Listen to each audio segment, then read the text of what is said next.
स्वागत आहे माझ्या एका नवीन व्हिडिओमध्ये सर्वांचं. तर पावसाळ्यातील खास चविष्ट आणि गरमागरम पदार्थाची थोडी माहिती घेऊन आलो आहे. व्हिडिओमध्ये 8 पॉईंट आहेत. तर 8 पॉईंट मी तुम्हाला वाचून दाखवणार आहे व्हिडिओच्या माध्यमातून. तर सर्वांनी व्हिडिओ बघा, न स्किप करता. तर कसा वाटला व्हिडिओ ते बी नक्कीच मला कमेंटमध्ये सांगा. तर पहिला पदार्थ आहे, पावसाळ्यामध्ये आपण खूप आवडीने खातो, कांदा भजी. गरमागरम चहासोबत सर्वाधिक आवडणारा पदार्थ. खूप सारे जण लोक खातात आवडीने कांदा भजी. तर दुसऱ्या नंबरचा पदार्थ आहे बटाटा वडा.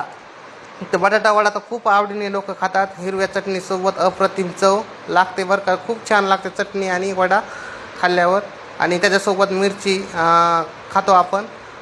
तर 3 नंबरचा पदार्थ आहे भुट्टा. भुट्टा तर प्रत्येकजण खातात पावसात. भाजलेला मक्याचा कणीस. मक्याचा कणीस तर खूप जण आवडीने खातात. तर खूप खूप चविष्ट असा लागतो, आणि त्याच्यासोबत लिंबू पण टाकतात. 4 नंबरचा पदार्थ आहे मसाला चहा. मसाला चहा तर खूप जण आवडीने पितात.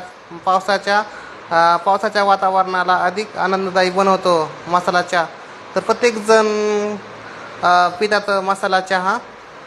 तर 5 नंबरचा आहे पदार्थ थालीपीठ. थालीपीठ तर सर्व खातात. पावसाळ्यात तर खूप आवडीने खातात थालीपीठ. लोणी किंवा दह्यासोबत खूप छान लागते थालीपीठ, माहिती का.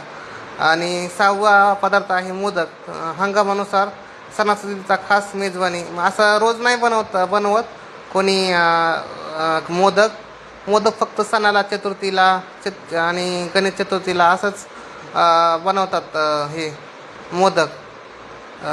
7 नंबरचा पदार्थ आहे मिसळपाव. तिखट आणि चविष्ट. खूप छान लागतं मिसळपाव. त्यात प्रत्येक चविष्ट अशा हे असतं.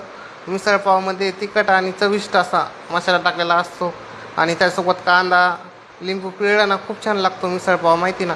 तर 8 नंबरचा पदार्थ आहे सूप. गरमागरम टोमॅटो किंवा भाज्याचे सूप. गरमागरम टोमॅटो किंवा भाज्याचे सूप ते खूप छान लागते बरं का सूप पण. तर कसा वाटला व्हिडिओ नक्कीच मला कमेंटमध्ये सांगा. पावसाळा प्लस गरमागरम पदार्थ बरोबर परिपूर्ण आनंद खूप छान लागतो. तर हे 8 पदार्थ होते. पावसाळ्यामध्ये आपण खूप जण आवडीने खातो. पावसाळ्यात बी खातात, प्रत्येक हंगामा खातात, पण पावसाळ्यात आपण जास्ती करून खातो हे 8 पदार्थ. तर कसा वाटली माहिती ते नक्कीच मला कमेंटमध्ये सांगा.